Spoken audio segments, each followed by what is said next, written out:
Welcome to the gray area. It's your man Kevin Gray of 105.3 The Fan.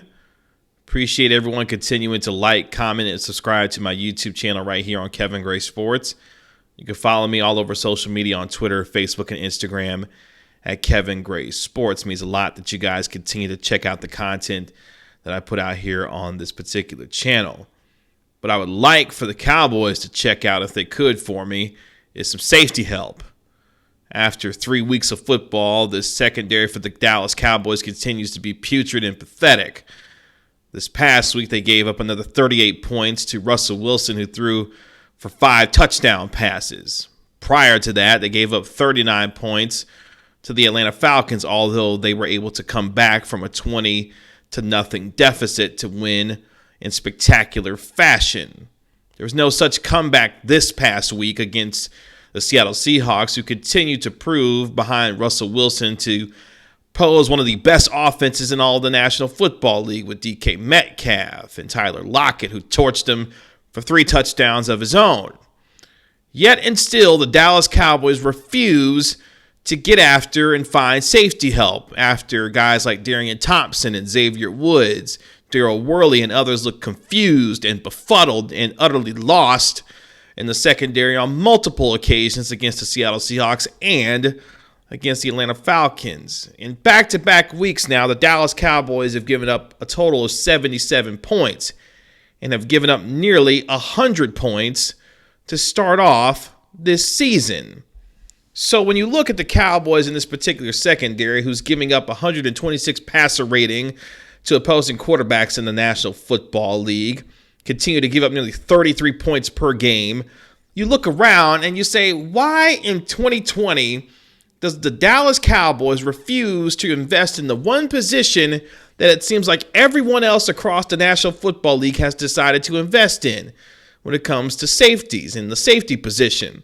We've already seen reports now of Earl Thomas potentially being signed by the Houston Texans, the one guy that I thought that the Dallas Cowboys would be in on to go ahead and try and bring in because of how poorly this secondary has been in the back end.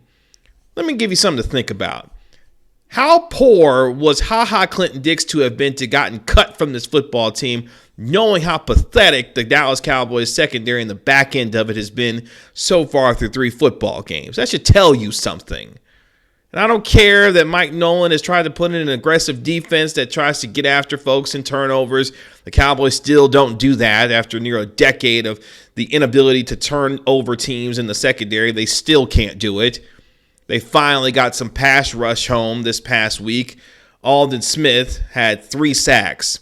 Let me take an aside for a second with Aldon Smith. Don't get me wrong. I absolutely banged on the signing of Aldon Smith.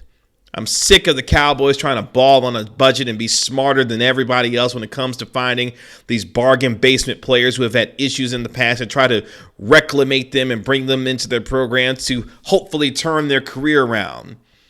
But so far, Aldon Smith has been the best defensive player that this Cowboys team has had, and he hasn't played a down of football in 5 years. And he already leads the NFL in sacks with 4.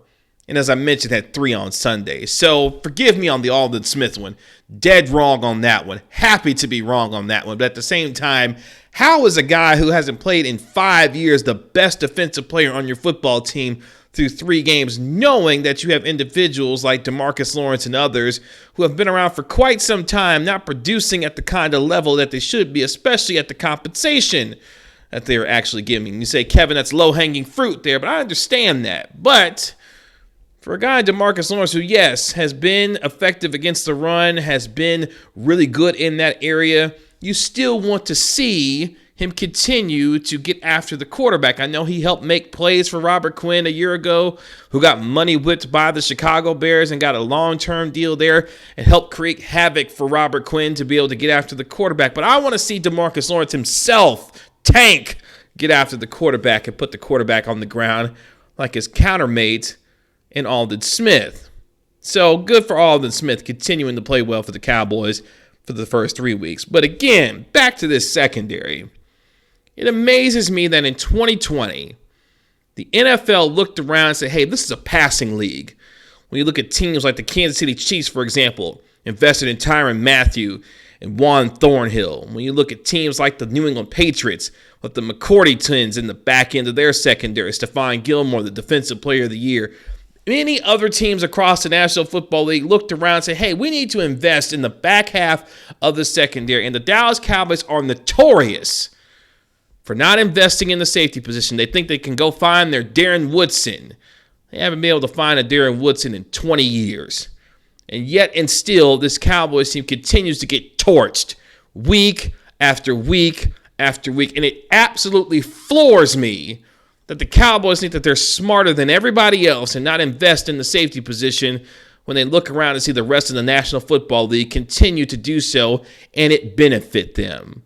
When will the Dallas Cowboys wake up and understand that they need to get with the modern times of football and invest in the position that helps continue to make teams better, especially in a passing league where teams are throwing the football all over the lot? How many more 35, 40-point games will it take for the Dallas Cowboys, Jerry Jones, Will McClay, Stephen Jones, and others to realize, hey, we probably need to help this secondary out because the guys that we think we have in this room who we think can get better week after week to make this team better, it ain't happening. And it's not going to happen anytime soon, not to mention the litany of injury problems that this team continues to deal with on all sides of the football. La'el Collins apparently may need hip surgery and have his season potentially ended.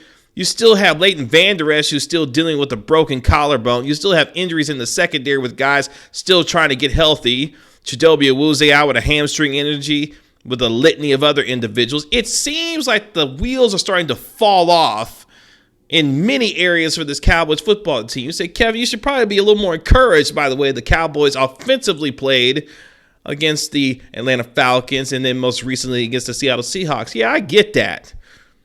But they also had the shuffle in offensive line that saw all of a sudden guys like Zach Martin move out to right tackle.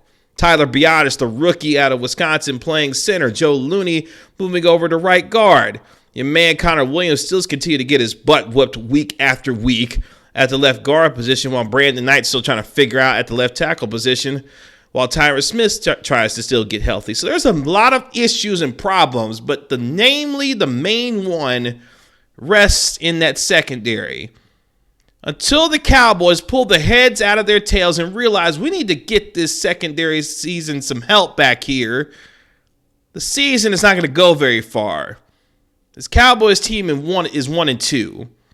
They easily could be 0-3 when you start looking at the numbers that this pathetic and putrid secondary continues to put out.